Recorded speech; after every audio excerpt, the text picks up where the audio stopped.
পুজো শেষে দুদিন বাবা মা আমাদের কাছে থেকে গেছিলো।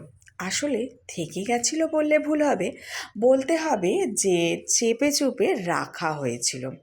তো যাই হোক, আর বাবা মা ছিল বলেই আজকে প্রায় অনেক দিন পর আমি চচ্চড়ি রান্না করছি।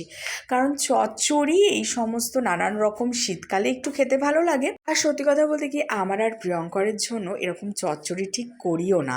তো যেহেতু মা বাবা ছিল, সবাই মিলে খাবো, তো সেই জন্য আজকে অনেক দিন পরে অনেক রকমের সবজি দিয়ে আজকে নিরামিষ চচ্চড়ি বানালাম। চচ্চড়ি কিন্তু বাবা মায়ের যেরকম ভালো লাগে আমাদেরও ভীষণ ভালো লাগে।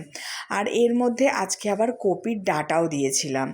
আর আমি নিজে এরকম করলে আমি কপির ডাঁটা এই সমস্ত দিয়ে এত কিছু দিয়ে করি না। যেহেতু বাবা মা ছিল সেই জন্যই আজকে এত কিছু দিয়ে করেছি। তবে এবারে শীতকালে যখন পালং শাক উঠবে তখন অবশ্যই নিরামিষ পালং শাকের চচ্চড়ি করব।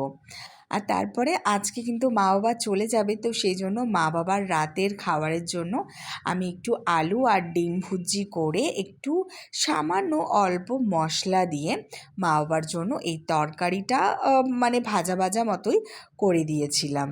আর এখানে রান্না করতে করতেই আমরা সবাই মিলে ফল খেয়ে নিচ্ছিলাম। পুজোতে অনেক ফল বেঁচেছিল, সেই ফলগুলোই শেষ করার পরিকল্পনা।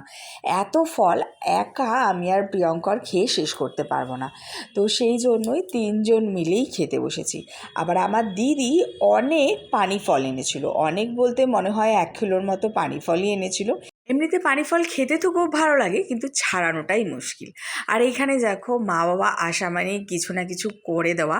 আর এই যে আমাদের সোফার যে কভারগুলো, এগুলো খোলাটা আমার আর প্রিয়ঙ্করের জন্য খুবই কষ্টকর। মানে খুলে কেচে আবার এগুলো ঠিকঠাকভাবে পরানো, এটা হচ্ছে একটা বিশাল বড় কাজ। সমস্ত কিছু করলেও এই কাজটা থেকে আমরা দুজন মনে হয় সবসময় একটু বিরত থাকি। কিন্তু মা বাবা এসেছিল, তাই মা বাবাই আমার এই বড় কাজটা উদ্ধার করে দিয়ে যাচ্ছে। আমার তো বেশ ভালো লাগছে। আর তারপরে পাশাপাশি আমি এখানে কপি আলু মাছের ঝোল করে নিচ্ছি। আর বাবা দেখো এখানে যেসব ফুলগুলো লাগানো হয়েছিল মানে প্লাস্টিকেরই, সেগুলো সব খুলে দিচ্ছিল। মানে বাবা চিন্তা করেছে কি সমস্ত কাজ করে দিয়েই যাবে। আর তারপরে দুপুরে আমরা খেতে বসেছি। আর সেই যে সোলার প্লেটগুলো অনুষ্ঠানে আনা হয়েছিল, সেইগুলোতেই আজকের লাঞ্চটা সারলাম। আর এখানে দেখো প্রিয়ঙ্কর অফিস থেকে কি একজন দিয়েছে, অনেক বাদাম এনেছে। সেগুলো আবার মাকে বললাম একটু কড়াইয়ে ভালো করে নেড়ে ছেড়ে দাও তো।